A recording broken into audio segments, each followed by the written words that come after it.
So Roger, there's nowhere else we can start really than with Charin at the weekend. That must have been one of the most satisfying wins of the whole season for you so far.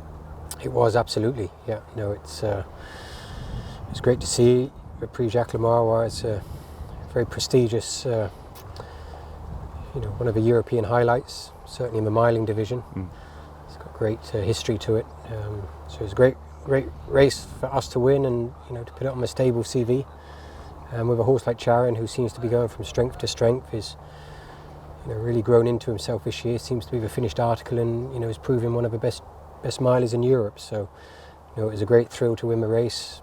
Not only win the race, but in the style in which he did it was fantastic. It was so impressive how he stretched away in the final furlong. Is he potentially getting quicker as he gets older, as he gets stronger? Well, he's certainly getting better. I suppose part of getting better is getting quicker. So I think you're probably right. He's very uncomplicated. Sylvester de Souza's obviously striking up a great relationship with a horse. He knows him very well now, and he can place him anywhere in a race and have the confidence that he travels with ease, against those top milers, and that he's able to show a turn of foot against those top milers. So yes, he does have speed. He has a lot of speed, but he has stamina as well. Are you looking forward to York next week? Very much so, yes. We're looking forward to York, hoping to run Azure Angel for Opulence Thoroughbreds. She will be entered for the 5 furlong fillies handicap on Wednesday. And we got, other nice horses going, so we're very much looking forward to the week. So let's stick with Azure Angel then. We haven't seen her since, was it the Guineas meeting at Newmarket at the start of the season? Yeah. What's been the story with her during this middle part of the summer?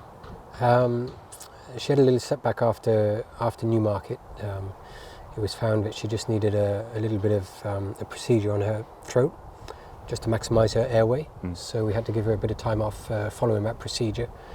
But she's trained nicely over the last 6 weeks. This race at York being the target for some time now. It's a 5 furlong race at York, which is one of the fastest 5 furlongs in the country. It will really test her speed. She always travels strongly in her races, so we'll really find out if that is 5 furlong speed she's showing us, or whether it's been slightly deceptive. But she's in good form. She's ready to get her season, started and back on track. So we're very much looking forward to it. But we have some nice horses to look forward to at the end of the week. Good team going Friday and Saturday. Some nice horses for the handicaps. We might run Emphajar. Emphajar has been in great form. He won with John Smith's Heritage Handicap at York early in July, and he was touch unlucky not to win the Heritage race at Goodwood, the first race on Tuesday at Glorious Goodwood. He was a fast finishing second. So he could go to York on Saturday, step up into Patent Company for the first time for the 9 furlong Strensel. Yep. There we go. Fantastic. Just another horse that I was quite interested in, Jabara. Where are we going to be seeing her next? She's got a few entries over the next couple of weeks. Might keep her to her own sex for now, and there's the Scepter at Doncaster St Ledger Meeting, the Group 3, or she's also in the Ferry Bridge Stakes at Ferry House at the end of August. Deborah's Dream, on the other hand, 1-2 on the spin. He must be quite satisfying as well to get a couple of wins into him. Up to 88 now. Do we think we can get a third on the bounce? We're hopeful, yeah. There's a lovely race at Goodwood at the end of the month that we're targeting with Deborah's Dream. Having run well at the track earlier in the year, finished in second. I think he's improved since then, and I think the track will play to his strengths, and he's another horse who's on the upgrade. He's getting better and better. I think one of the most consistent horses in training. I don't think he's run a bad race. He's always either winning or on the podium. He's a lovely horse to train, and hopefully he's got a bit more success in the locker. Because he seemed to have a little bit of that left, sort of have a little something left anyway at Sandown in the final furlong there. He did. He was doing his best work late on, wasn't he? He's a strong stayer at the mile distance. It might be that we experiment going up in trip with him at some point, but as he's doing so little wrong at the mile, we're not prepared to move from a mile just yet, but he shapes like he could stay further. And it's a bit surprising for a Sioux Nation, isn't it, to see him kind of coping with steps up in trips so easily. Yeah, look, he's a good young stallion, and we're still learning about his stock.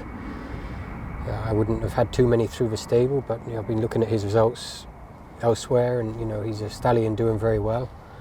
But he seems to be winning over a variety of trips. He was obviously a very fast horse himself, and he is siring sprint winners, but he is getting horses to stretch out as well. So I'm not sure of the limits to Deborah's Dream's stamina. As I say, he's doing very well racing over the 1 mile distance at the moment, and that's where we'll stay for now. Forever Noah, Flavour Maker, are we likely to see them in the coming weeks? You'll see them both out soon. Forever Noah hasn't won a race yet, but he's getting closer. We're still learning about him. It might be that we step him up to 1 mile for his next start. He hasn't looked quite sharp enough to be winning over 7. So hopefully that first win is around the corner. And Flavour Maker, he ran just the other day, having had a bit of a setback in the summer, so it was his first run, I think, since May.